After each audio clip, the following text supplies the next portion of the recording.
Now, I'm not sure what kind of a bargain this guy had going. I think I can hold him up. Hopefully he won't drop his drawers right in front of us.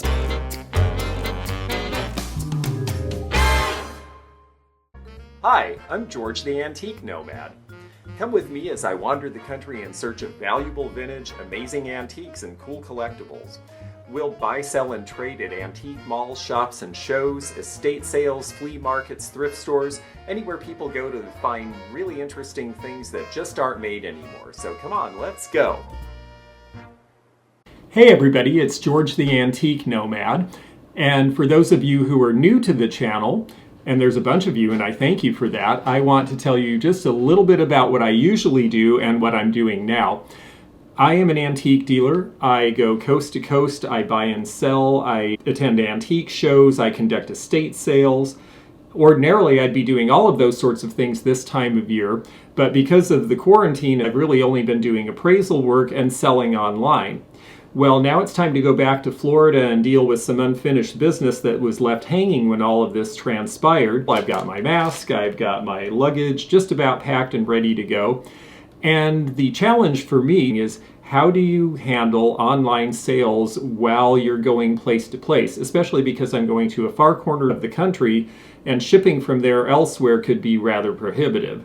So I really had to think, how do you juggle selling with traveling? And so I've come up with a bunch of things that I can put on eBay that can be shipped easily, that won't cost a fortune, and that I think cover some pretty interesting categories. So I'm going to go over them with you, talk a little bit about the things I've chosen and why, and then at the end of this episode, that's when all of these things are going to go live. So if you see things you like, they will be for sale at the end of the episode. And you'll be able to look down in the description and hit the links and go right to them. But before I start in on all the things that I'm planning on taking to sell on eBay, there's one thing I'm definitely not selling, and it's this. I just wanted to show this up close. It's got a lovely butterfly on it. This is an old Bryce Higbee mold. This has gone through several different hands. I'm not sure who did the bright blue, but I wanted to thank Thrift Kitten. It's the first time I've actually gotten friend mail from someone. She heard me say in a video that my last name was Higbee and that my aunt collects Higbee glass. And because this is a Higbee glass mold, she was so kind to send it to me. So thank you very, very much. I'm not sure whether my aunt's going to get it. I might have fallen in love with it already. So part of the thought about what to take for eBay wasn't just flat, unbreakable, shippable. It was also, what season are we in? And I wanted to do some things that I thought would have appeal to women. And then I also realized that the next event that people have coming is Father's Day. So I wanted to put a lot of things that would appeal to fathers potentially, or be reminders of dad. One of the categories that I immediately thought of was Boy Scouting items. A lot of people were in Boy Scouts when they were young, and I had a couple of things I thought were kind of interesting. This is a diary from the 1969 Jamboree in Idaho. This was the national jamboree where scouts came from all over the country. On the back it has a very silly Coca-Cola ad where they say they're meeting a real Indian who looks about as Indian as I am. A lot of these things are only going to be $5 to $10. There are a few things that are more. This here is a compass. This is by Taylor, who did a lot of scientific instruments, compasses, thermometers, and things, and they also did these for the Boy Scouts, and it's the official with the Boy Scouts logo from the 1950s. I figured with all the cat lovers out there that somebody was going to really enjoy this. This was done by a photographer named Curry, and he worked in California right after the Second World War. There's a whole series of these. I think I've seen half a dozen different varieties, but these with the bookends are especially cute. They remind me of a cat I used to have once. This is Elgin American, which is one of the big makers of compacts back in the 1930s, 40s, and 50s. Compacts were a big new thing that came out really in the flapper era, because before that women didn't really wear makeup. It wasn't considered seemly, but the flappers really wanted to throw off all of those old strictures, and one of the things they did was they wore makeup because it really made their mothers mad. You open this, it's got a nice mirror inside. Important when you're looking at compacts to see if the mirror is in good condition, because even though it's not a lot of mirror, they're often strange shapes that are hard to replace. The Elgin American mark is in the bottom here. And then when you open this, which you want to do by pushing this little button, up flips this little piece, and that is where your loose powder is kept. Sometimes these actually have a powder pad. This one was not made to have one. You would have actually used your own brush to apply this. One important thing with compacts, if you're a collector or just looking at them, when you go to seal them, push the button aside a little bit. And when you go to do this, push the clasp in. Don't just snap it, because it will last a lot longer if you don't force that spring every time, and it'll close just as well as if you do this clicking thing. That is not really good to do to them. Values on compacts like this, the gold tone, if they have a nice design, that has a little bit of color to it. It's a nice floral design, usually in the $25 to $30 range. If they're enameled or guilloche or some other treatment, they can be quite a bit more. And if they're very plain, then they'll be a little bit less. But people still use them. You can refill them, and they're actually a practical thing for a lot of women to carry. World's Fairs are something I particularly am interested in, and I do have some World's Fair items for sale. These 3 pieces came from the Seattle World's Fair. This one talks about the world of tomorrow, and this is the world of Century 21 presented by Washington State, and inside they show great things like the Bubble-lator, which is a cool old elevator that was a big plexiglass dome that you would ride down. That was supposed to be very futuristic. It was bought by somebody who uses it as a greenhouse to this day behind their house in Washington State. And then there's a couple of records. They like to do these records. Pacific Northwest Bell had a pavilion, and Bing Crosby's voice is on here, and salmon swimming is on here, and a ferry boat whistle is on here. So they're actually fun to play. I've taken them out and played them. I have some in my own collection. The World's Fair I thought was really beautiful was the 1933 Chicago World's Fair, because everything was so Art Deco and streamlined.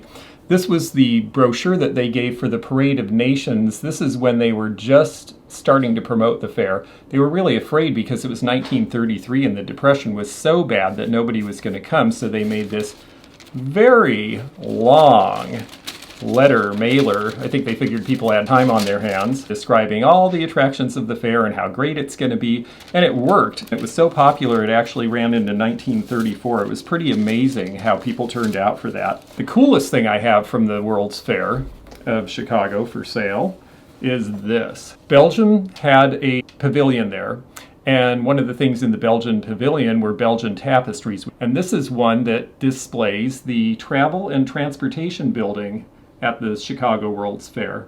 There's a series of these. They're scarce. This is the only one I've ever seen or had, but there were others made.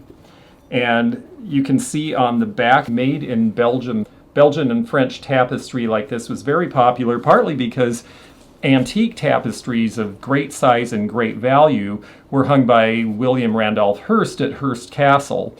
And people saw those in the newsreel, and suddenly, oh, everybody had to have a tapestry because that's a fancy rich people thing. The colors are great. It's in good condition.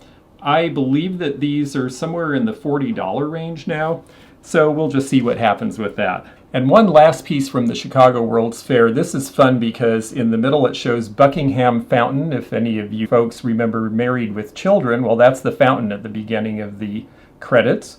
Around it you see embossed little roundels, and each one of them shows a different attraction from the World's Fair or from Chicago during the World's Fair time. These little tip trays are pretty collectible. This should sell for somewhere in the $25 to $30 range. And then our last World's Fair piece, it was actually a hemispheric fair rather than a World's Fair, but this is from Hemisphere 68 in San Antonio. That's where the Alamo Dome came from. And it's got great pictures of all the attractions there. They had countries from all over Latin America who participated in this fair. Now, I didn't want to forget the women out there, and so I decided it was time to put this lovely French beaded purse from the flapper era online, and we'll see what the response to this is. I got it just at the end of the Florida show season. It really only went to one show with me, and I had a bunch, and I sold a bunch of other ones, and I still have this. It's just amazing how detailed it is, how many beads, and it's really rather heavy. The important thing with these is to make sure that the fringe is all there, because these little strings would sometimes start to rot, and you can see a bag that otherwise is in perfect condition and it'll start to fall apart on you. And the other place that you want to look is to make sure that there's not big holes where the frame clasps together, because sometimes these would wear out. But this one seems to be in good shape, and it's just a really great color scheme. I think someone will really enjoy that. I have a friend who hangs them on the wall, and then when she wants one, she just picks the one that matches her outfit for the evening, and out she goes. And the really fun thing about them, of course, is they shimmy and shake, just like the flappers did back then. The flappers loved beaded fringed gowns, and they wanted beaded purses to go with them. Now, one of the makers of those types of mesh bags in our country was Whiting and Davis, and they stayed in business for a long time, and in the 50s, 60s, and 70s, they were still quite prolific. So we have 3 Whiting and Davis gold mesh pieces here. One is an eyeglasses case, a pretty straightforward design, and very shiny and happy, and you just pop it open, and there's where your spectacles go. This one, of course, is a billfold or a wallet, depending on what part of the country you are. You might call it something different. It's got the nice flaps inside. It doesn't look like it's ever been used.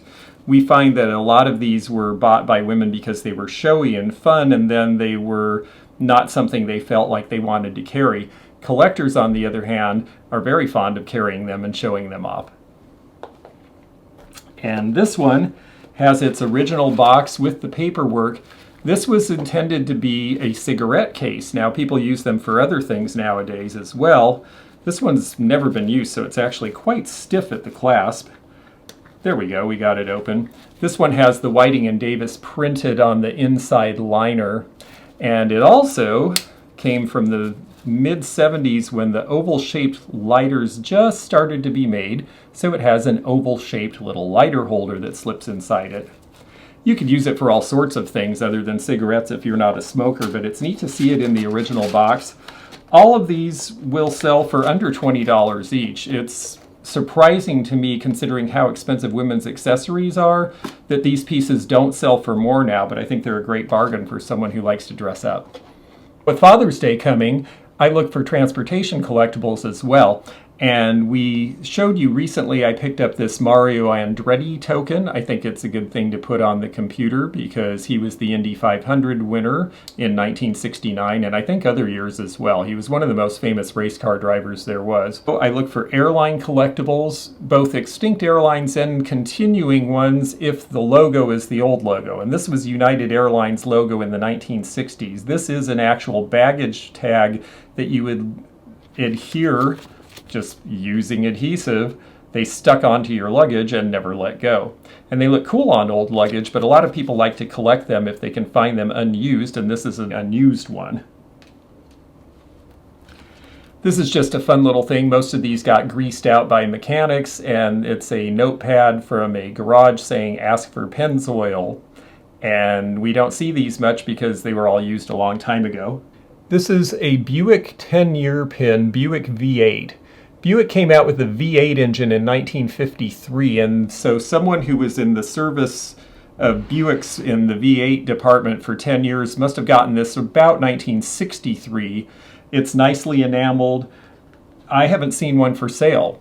So that's another thing, we're going to let the market tell us what it's worth, and then we'll all find out together. I like old road maps, a lot of people do. I was pleasantly surprised to find out that anything Sinclair is pretty desirable, especially look at the old car. This is dated on the back 1931, really getting into the Depression, so there's not going to be a lot of these road maps, and it turns out that they sell better than I thought. I believe that I'm starting this one out at $1, and we'll see where it goes, but I think maps like that are selling for $10 to $15. This is an entertaining thing for the train buff in the family. This is Baldwin Locomotives, and they were based in Philadelphia, and this is their house organ, their magazine from 1930 in July, and they're talking all about all the trains that they have built for the Siamese market, as they called it then, which of course is Thailand now. So they've got some interesting pictures of Thailand in the 1930s here. And this is something really unusual. And again, this was a surprise to me. These are actually pretty popular with train buffs, so we'll see how that does. Airline cards are an area of collecting in and of themselves. You want to make sure with any deck of cards that all 52 are there plus 2 jokers, because there was a thing in the 50s and 60s where people liked to collect just the joker, and they would take one of the jokers away, and then you have an incomplete deck, and we run into that a lot in that era. This one is Ozark Airlines, which was in St. Louis, and they flew regionally. And when they started to get big and successful, they were raided by Carl Icahn and taken over. And of course, he destroyed TWA and everything associated with it. So they went away. This one is Northwest, back when it was called Northwest Orient. Of course, it's part of Delta now. But back in the 70s, they did these cards that talk. And the thing that's really cool about them, each one is printed in several languages. This one tells you the phrase, "How do I find the police station?" I guess because it's the Joker. And then there's a little brochure. It has all of the different languages telling you to pick a card, and this is how you can learn Japanese, Chinese, etc., etc. They sell for between $5 and $10 each. I think I'm doing a $5 buy it now on it. I did break down and put one collectible in the pile, which is a breakable, because it's flat and I think I can ship it pretty easily from anywhere, and it's this. It's a welcome sign. This is what we would call vintage, and just barely. This is made by Louisville Stoneware. You can see their mark on the back with the 2 hands and the paintbrush, because they do a lot of hand painting. All this detail was hand painted. The style is very similar to Mary Hadley. Mary Hadley pottery is made in Louisville, about a mile from where Louisville Stoneware was made. She worked for Louisville Stoneware first and then went off and branched out on her own. I always liked tie-dye, and particularly these little velvet runners, which were very popular in the late Victorian era and the Edwardian era. This one is velvet, and it's in great shape, and I thought the colors were fun. These can go for pretty big money if they're larger. These little size ones usually sell for about $15. And the bigger ones go for, gosh, if they're really large, they can go for hundreds of dollars, because they didn't do a lot of very big ones, and a lot of them were worn out years ago. So again, just like the purse, look to make sure the fringe is all there, because that really does matter to people buying these today. Also to make sure that there's no burns, no stains, no rips or runs. One thing that seems to be universally popular with collectors of all sorts is soda fountain memorabilia. And of course, the big leader in the soda wars has been Coca-Cola. I have 2 different items that are both histories of Coca-Cola. This one here is from 1966. I haven't seen this for sale anywhere else. I'm sure they must have made a lot at the time. It might have been something you got from a bottler or a factory tour. But this one shows the chronological history of Coca-Cola for its first century, and on the back they show all the different products that Coke was making in 1966, including a very awful sounding coffee called Tenco vending coffee. Oh, it must have been for those horrible vending machines. I'm sure that was delicious. They also did something called Admiration Coffee and Fleetwood Coffee.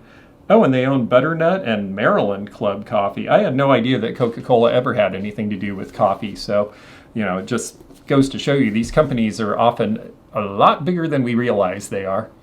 And then this one was written in the late 50s. This is the 3rd edition. And when you open it up, it has Drink Coca-Cola, which was their late 50s, early 60s slogan. And it is in all the different languages of the different countries in the world where Coke is sold. It is called The Big Drink. And The Big Drink is something I haven't been able to find very often. It's not an expensive book, but it doesn't come up very often either. And I think somebody will find that an interesting read, especially if they're a Coke lover or a collector. And while we're on beverages, we might as well go to our adult beverages, because we have collectors for those too.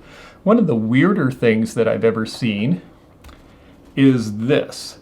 This is a Boilermaker setup tray. Now, I'm used to setup trays for things like wine flights and microbrews, but around 1960, apparently they did this one for a Boilermaker. So it's a drink where you pour scotch into rye beer and drink it down. I have to say that it sounds truly awful, but it was a really big fad for a while to drink those. I remember even on the Bob Newhart show, they'd joke about it in the early 70s. So must have been a thing. This is from about 1960, and Knickerbocker was made in New York City by the Rupert Company. A lot of New Yorkers are very familiar and have a lot of nostalgia for Knickerbocker. A lot of these paper items and things I'm showing you are going to sell in a $10 to $15 range.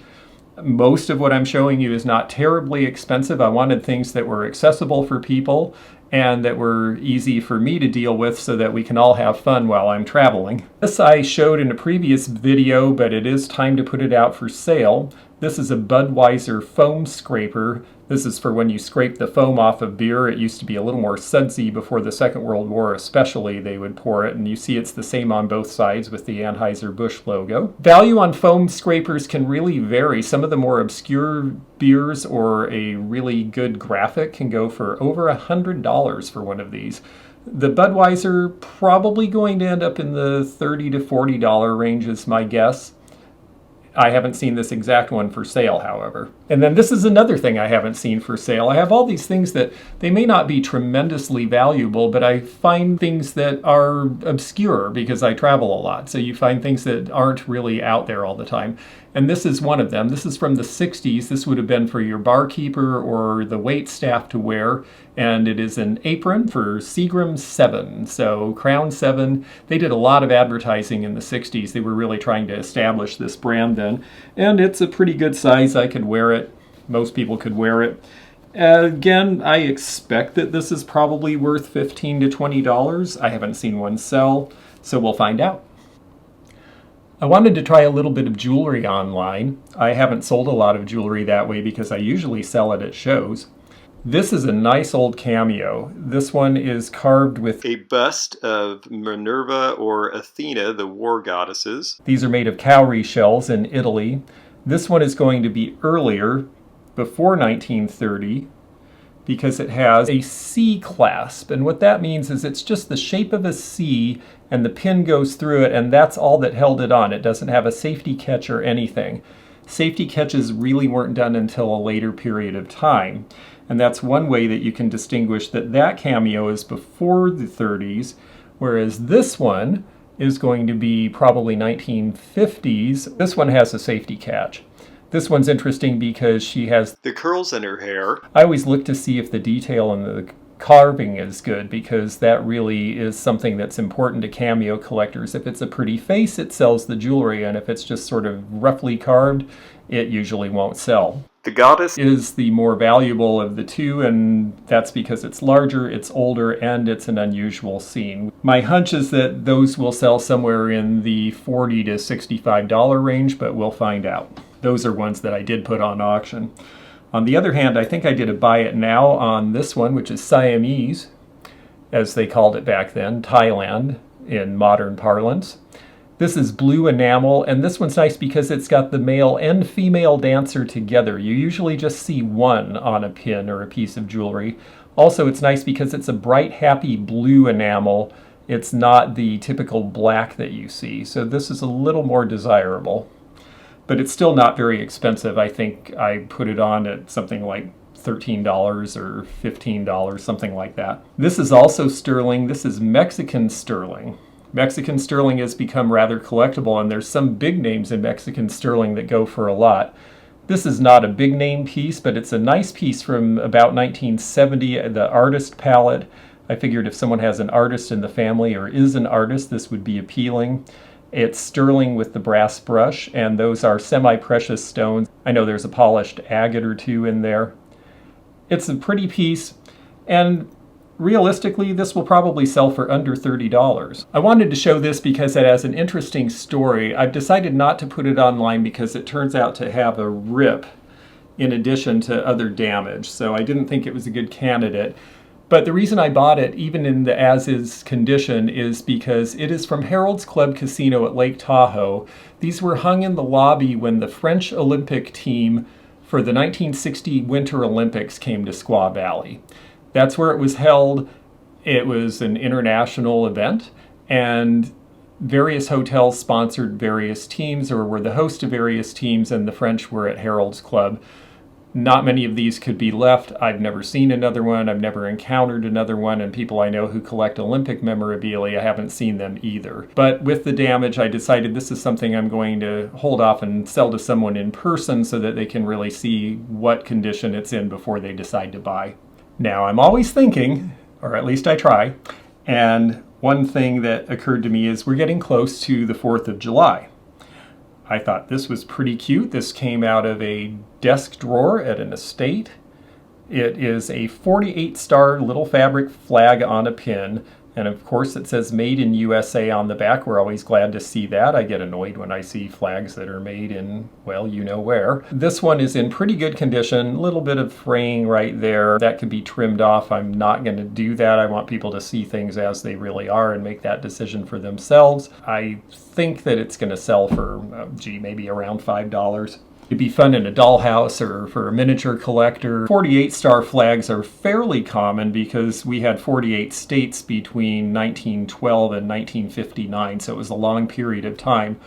49-star flags are scarce because that only lasted for 6 months. Hawaii was supposed to be the 49th state, and instead that got held up, so Alaska was the 49th state and Hawaii was 50th. And they knew that eventually that was all going to get done, so the only people who really bothered with 49-star flags were government agencies and places that had to fly the flag every day. So they're a lot scarcer than the 48 or the 50-star. This is a sleeve from Our Navy magazine, which was a magazine printed in New York, and they would supply these to sailors so that they could send greeting cards home with a picture of their ship. What's significant about this ship is that this one, it says right here, is the U.S. Coast Guard cutter Northwind. The Northwind was one of the first to break through. It is in a big sheet of ice because this was one of the icebreakers sent in to get the people down to Antarctica to set up the South Pole base in the mid-1950s. So that makes this historically rather significant. Not a lot of people ever went to Antarctica. My father, oddly enough, in the Navy, ended up wintering over there and helping set up radio communications. And a friend of mine's dad, who had several of these at one time, had sent all of them away except a couple that were in a scrapbook, and my friend said, well, I don't need all of them. Why don't you see what we can do? So we're going to put it out there and see if someone else has interest in it. And I think they will, because anything regarding Antarctic duty is rather scarce. Another item that wasn't so scarce at the time but is rather desirable now is this. This is a 1981 inaugural folio, and this is when Ronald Reagan was, as it says, beginning. This would have been given out to people attending the inaugural and also people around Washington, D.C. at the time. Surprisingly, there's not a ton of these. There actually isn't so much stuff with Ronald Reagan in it. I picked that up in an estate sale where the fellow had actually been a photographer and was invited to the inaugural, and I thought, well, this is kind of neat, and I think I paid a few dollars for it, and it turns out that they're rather desirable, so I'm curious to see where that'll go. This has to do with the Second World War, and you know that because it says Air Corps, U.S. Army. Before 1947, we did not have an Air Force. We had the Army Air Corps. And this is from their Casey Jones School of Aeronautics. You can see that down in the bottom, and their regimental shield here. Now, this would have been a folio that would have had everything from comic drawings done by some of the men to pictures of some of the fellows who were part of the aeronautics school. So this is going to have collectability for people who are military buffs, involved with flying. It crosses a few different collecting areas, and anytime something is cross-collectible, you have more people interested. I've not seen this one before. I've seen pieces like it. I don't think they're going to be terribly spendy, but we'll see if somebody remembers it. Now, I think everybody has heard of Fabergé. Fabergé eggs were beautifully encrusted, jeweled, made for the czars, and they were made by very poor people for the very wealthy. It did not really make the czars very popular with the people to live so ostentatiously, and we know how that all ended. The Fabergé name became licensed by museums and companies to make pieces that were faithful recreations of early Fabergé items. And among those are these little frames. These are from about 1990, but they are done based on earlier Fabergé items. They have the Fabergé mark on the back. They are enameled and jeweled with rhinestones. And the value of these was surprising to me. The low end of these, and here's one shaped as a heart, is somewhere in the $40 range for a little frame like this. And some of them with the guilloche enameling can go for over $150. Another area that is collectible for various reasons are Law and Order on the one hand and the Counterculture on the other hand, and we have a few pieces that reflect both. We'll start with something that most people agree on, which is that firefighters do a great service for us, and this one is a badge from the Wilmington Manor Fire Department in Delaware. This is heavy enough gauge that it would date most likely to about 1960. These little badges can sell anywhere from about $15 to $25. Now, this one I can put on eBay because it's firefighter related. If it was police, you cannot put it on eBay. They do not want you to sell anything that could be used by somebody impersonating a police officer, which is why I had to check the box and say that I understood that this piece, which I also am listing, that says Chicago City Police, was not in fact a policeman's badge. This would have been a different adornment for the uniform. This dates from the 1950s. You can see again it has a simple C-clamp. It doesn't have a safety catch. These little brass pins like this usually sell for about $10 a piece. And of course, Chicago's police were very well known for their part in the riots at the Democratic Convention of 1968, which leads us to this wonderful brochure by a very conservative religious man who did a lot of books about the dangers of the counterculture, the dangers of evils of drugs, the dangers of making Martin Luther King Day a holiday, and in this case, the danger of the peace symbol, and that it is the mark of the traitor. And he goes to great lengths to explain how, because this is a crow's foot design that is also known as a witch's foot in some quarters, that meant that the peace symbol was definitely connected to that, and that Bertrand Russell was behind it, and that the whole idea of the peace movement was a Stalinist plot in order to make our young people not want to go to war so that the Russians could invade us. I think this sort of stuff is fascinating. It definitely captures an era and the feelings of one side of the argument in a certain place and time. Counterculture stuff of any sort is a very hot collectible. So even though this is just a simple brochure, I imagine it might sell for $8 or $10 because of the subject matter. And if all else failed and the Russians did come to get us, then you would need one of these. A lot of people had them in their homes in the 1950s. I have a friend who has one under a big tree out in front of his house, a fallout shelter, and he's turned it into a nice wine cellar. This is an original fallout shelter sign. It's in great shape because even though it is the original heavier gauge steel, as you can see, and not a reproduction, in part because they tell you very clearly on the bottom it is not to be reproduced. But this was part of a stack that was found in New York City of new old stock. These sell bottom end for about $40 each, and I think I put it on as a buy it now at that price because that was the low end of the prices that I saw. And yes, I'll even sell people's old family photos. These came out of an estate in Washington State, and nobody in the family knew who any of these people were, but this one is from Hoquiam, Washington, back when WN was the abbreviation for Washington, before the zip codes came in. And we know that it's early because this place had a 3-digit phone number and they show a Kodak diaphragm camera from the 1920s on here. This one is from the Geo Guy drugstore, which is long gone in the Seattle area. This particular negative here, I think you can see, has a 1920s vehicle in it. Anything with old cars starts to make people more interested in these. People will sometimes buy them and reprint them. You can do that. And in fact, there's a whole documentary about a nanny who died, and it turned out she was a great photographer, and now she's posthumously being celebrated for her photography because this guy found something like 20,000 negatives of hers. Also in the photography realm are these, which I found rather interesting. We'll leave the envelopes down so you can just see the cards. These are real photo postcards, but they're long and skinny because they are trees from the redwoods. This is in the late 20s or early 30s when car travel is really just starting to take off, and you can see the old car driving through the redwood shrine here.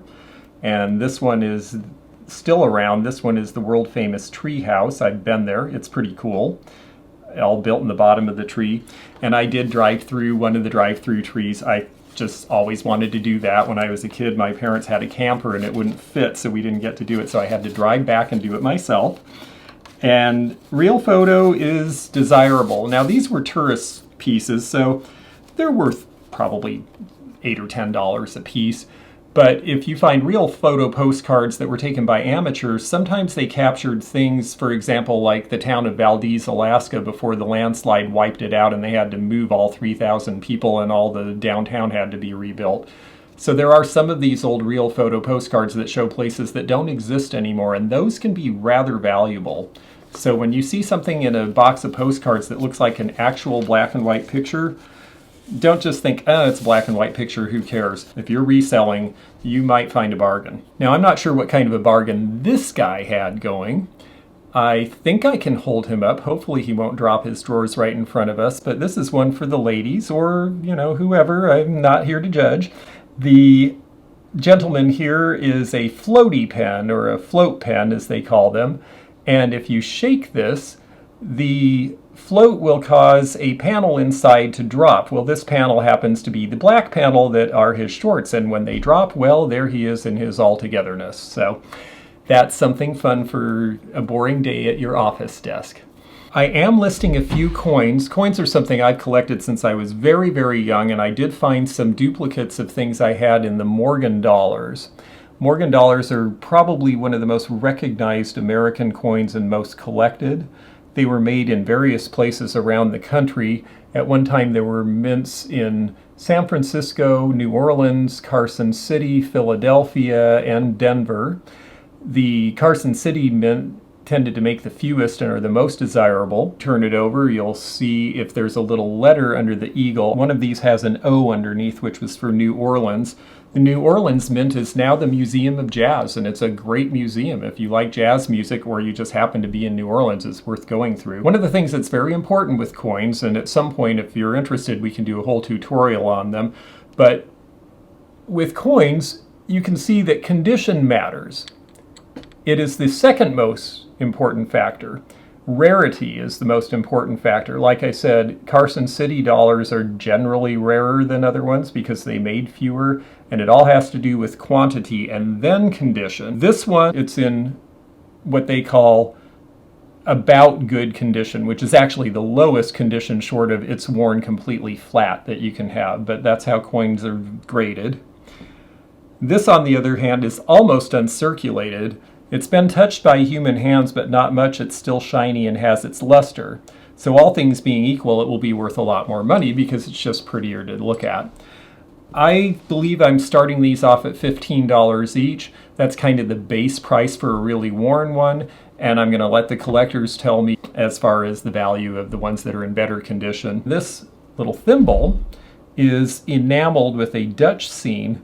This was likely made by the Henkel's company in Germany, which is very well known for knives and cutlery today. A lot of people who are in reselling know Henkel's because the knife blocks with the Henkel's little man on it are desirable in the marketplace.